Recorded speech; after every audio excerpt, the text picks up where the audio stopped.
Hey everyone, welcome back to the channel.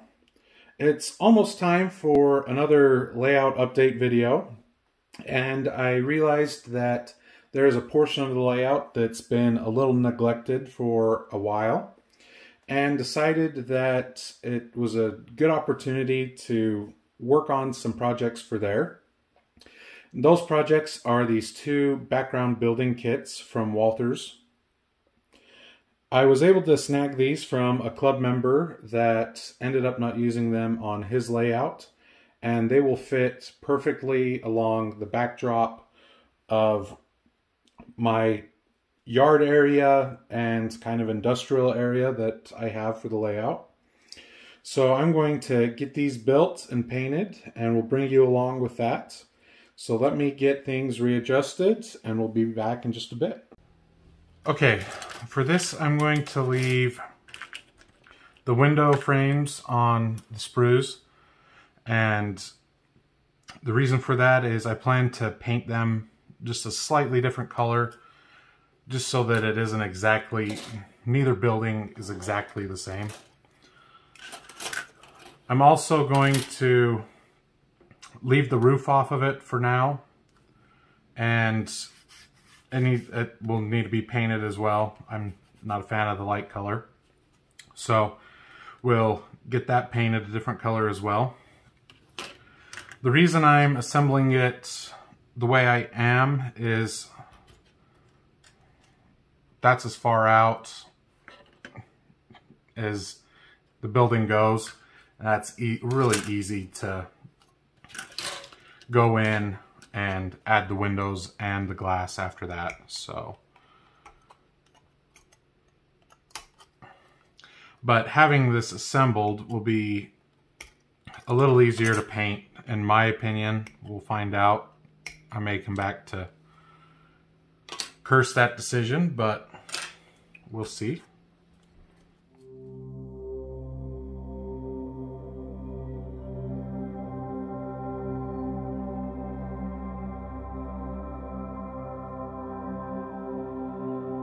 And I'm not positive where I got this file. It was just, I've had it for a long time, and I just use it to clean up the flashing just a little bit from where the sprue was at.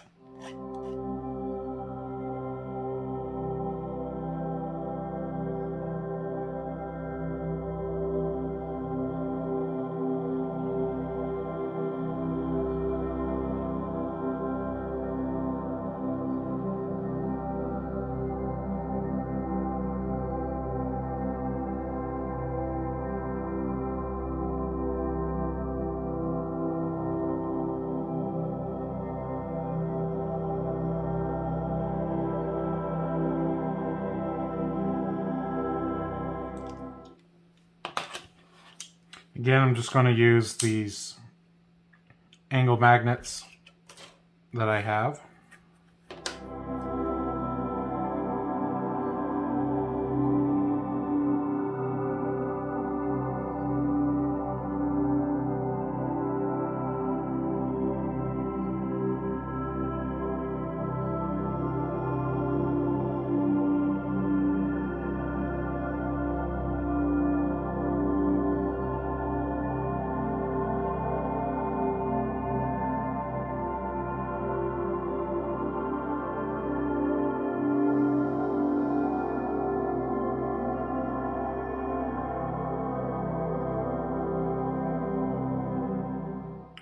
And I use Tamiya cement. You just need a little bit of it.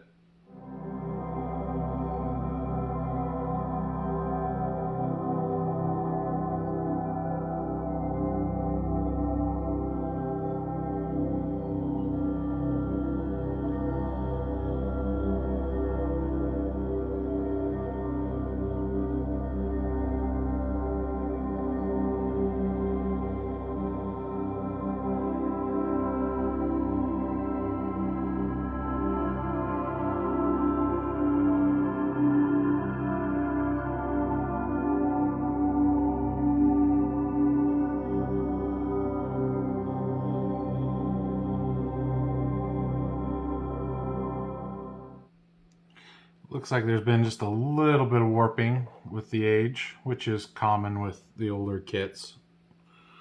So you can see the gap along there, so I'll just hold it in for a little bit while I'm gluing it.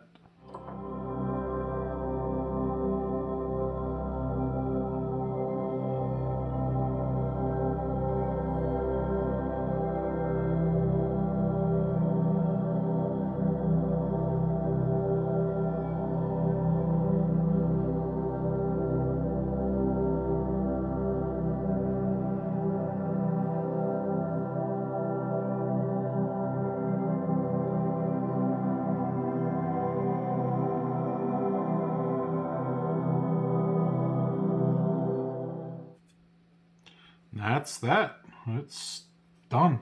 Or at least put together. So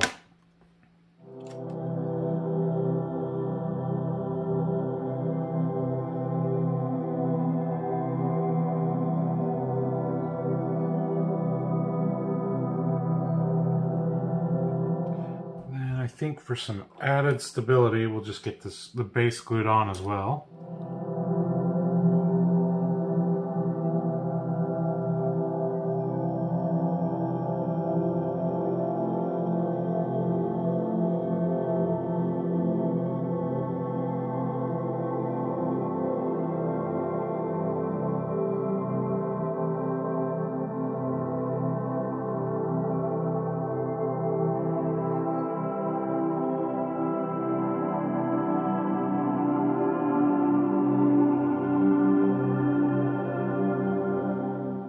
And so, like I was saying earlier,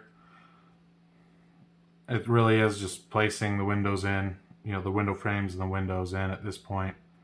And then also having it built, I can make sure that the glass doesn't interrupt, you know, the glue points and bump onto each other like I had issues with the last, or with the Merchant's Row kit I built. Okay, we'll leave that and let's get going on the next one.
And I don't know if I've said it or not, but when building things, find what works for you.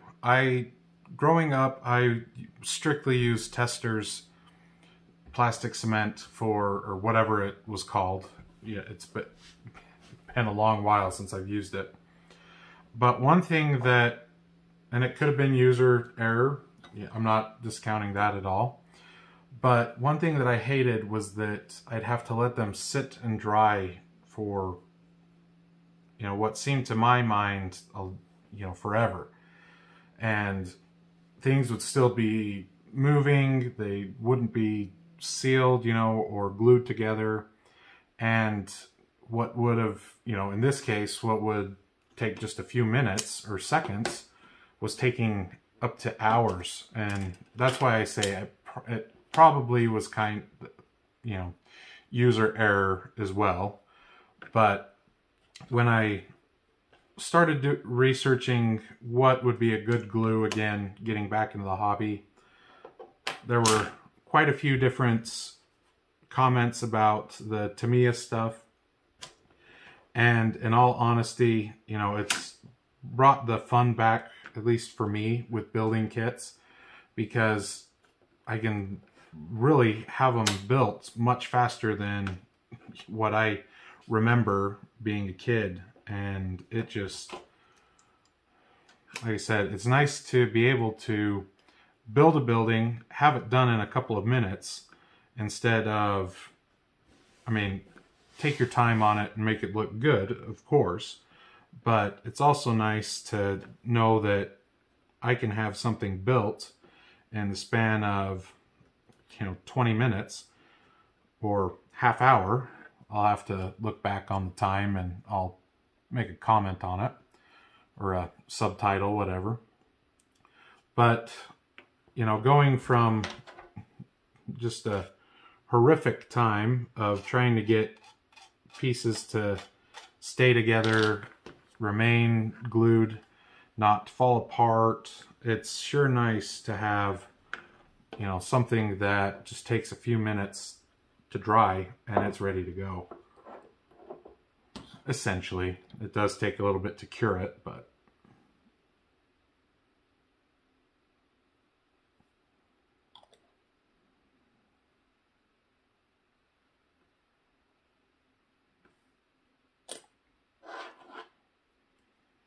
so the moral of the story, find something that works for you and, you know, keep trying. Don't be afraid to try something different. And of course, it's probably not going to show real well, but some leaked through and I got my grubby fingerprint on it. So we'll just...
All right, everyone, I'm getting ready to paint the buildings and a few other things that I need to use the airbrush for.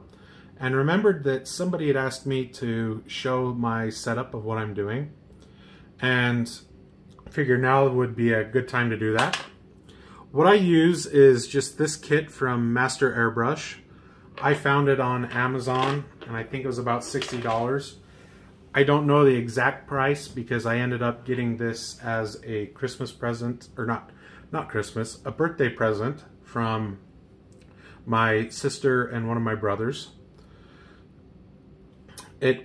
the reason I was looking at this was it was a cheap, model or kit, and I didn't want to spend a lot of money on something that I may not like,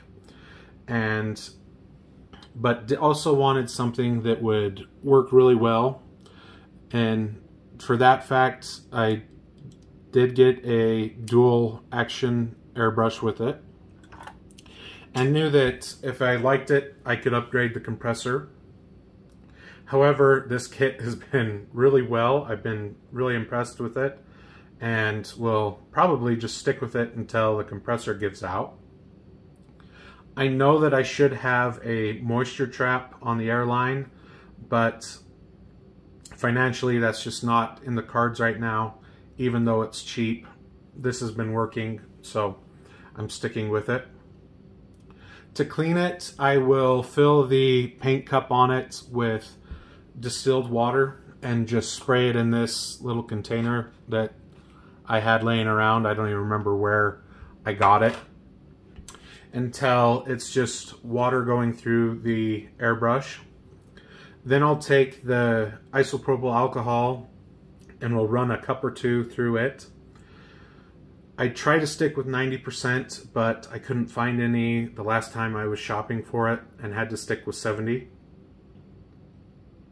About every third time, I'll tear the airbrush apart, really clean the needle, the cup, and the nozzle on it. But that's how I do it. Other people may have better ways of doing it, but this works for me.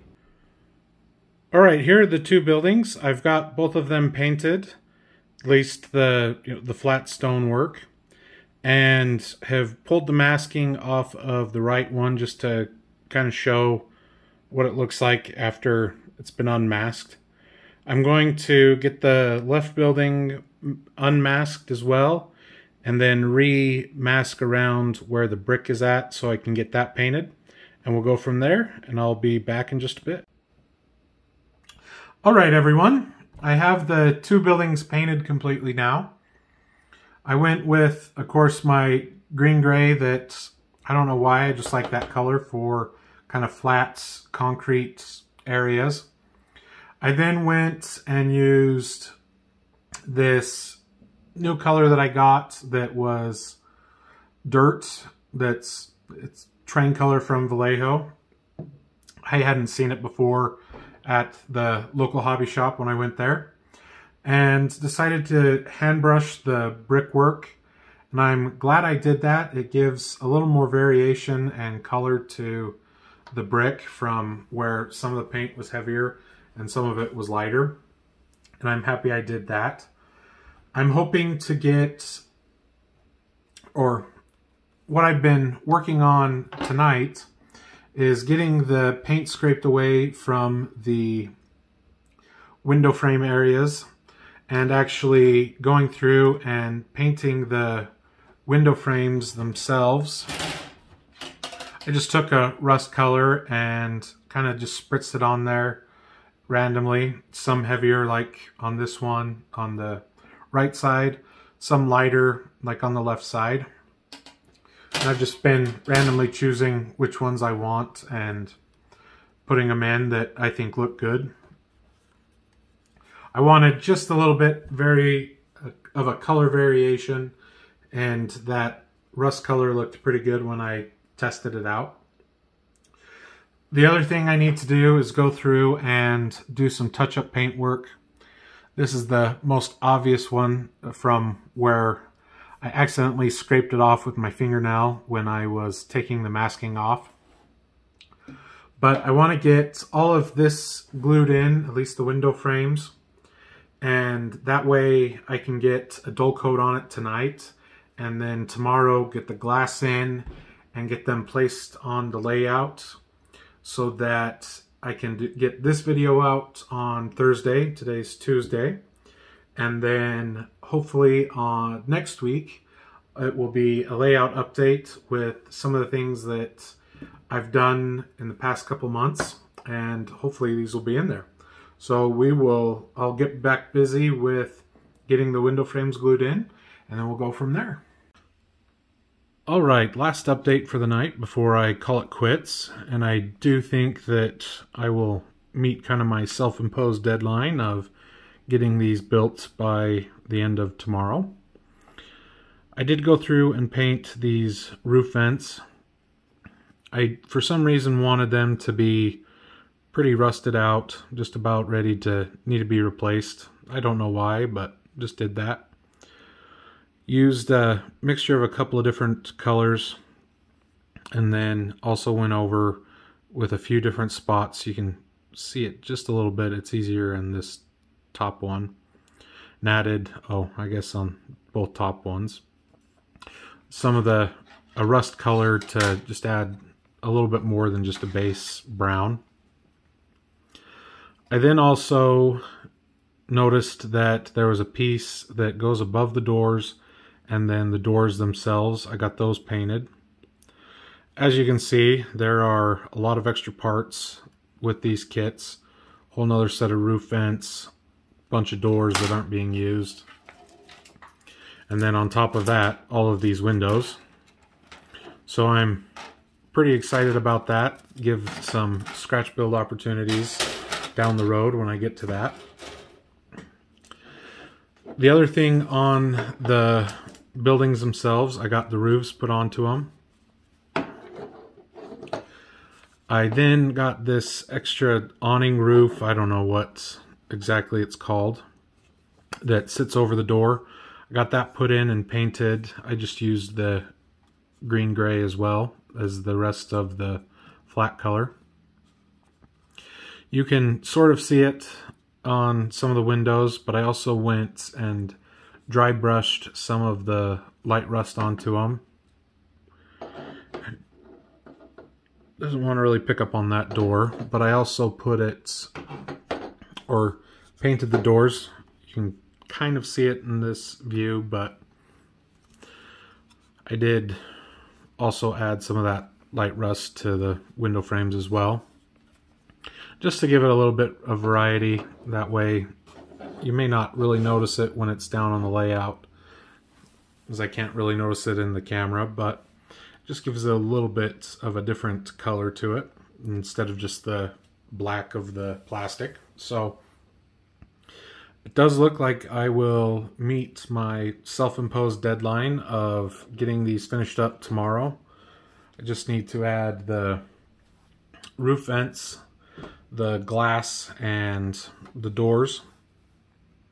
And then these will be ready to go and put down on the layout. So with that, I will get everybody filled in tomorrow once I get some more work done, and we'll see everybody then. All right, everyone, here is the final product of the two background buildings that I'm going to be using. I can't remember if I said it or not last night, but I did get a dull coat put onto them. So that's been put on there and dried, and I got the glass in and the doors in. So I'm going to get these down to the layout, and we'll see everybody in a bit. Okay, we're down here at the layout and have the buildings put here. To give a little bit of orientation as to where we're at, the main lines that go back up and around go to the swing gate and the two green bridges that you've seen in the videos in the past. This is also on the first expansion that I did for the layout. I'm really happy with how the buildings turned out and how they look down here. The only thing that I've done extra from bringing them down here was I decided that I wanted them to have a gravel roof. And so to do that, I just put some glue down and spread it out with a paintbrush, and then sprinkled some ballast on it that I had. I also added the two tanks back there. I've had them sitting around in various spots and thought that they may look better back there with the buildings. We'll see how it goes. I do know that I need to either get some paper to go in the back of the buildings or put some styrene sheet on it. I haven't quite decided. That way you can't see-through to the backdrop, but that's a future problem where the plywood is still showing and it's a pretty bare backdrop on this spot of the layout. I did want to get these done and put down here though to give a little bit more reason as to why there's a big long string of cars there with operating sessions.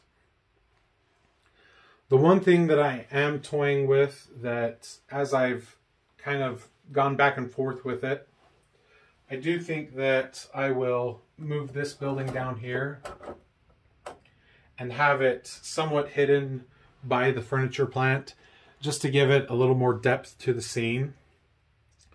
Not positive, but it is something I'm toying with. Anyway, this is getting to be a long video, and let's get it ended. I can go over more with that when I hopefully do the full layout update next week on the entire layout and what has changed since the last full update that I did. Anyway, I thank you for watching, and we'll see everybody next week.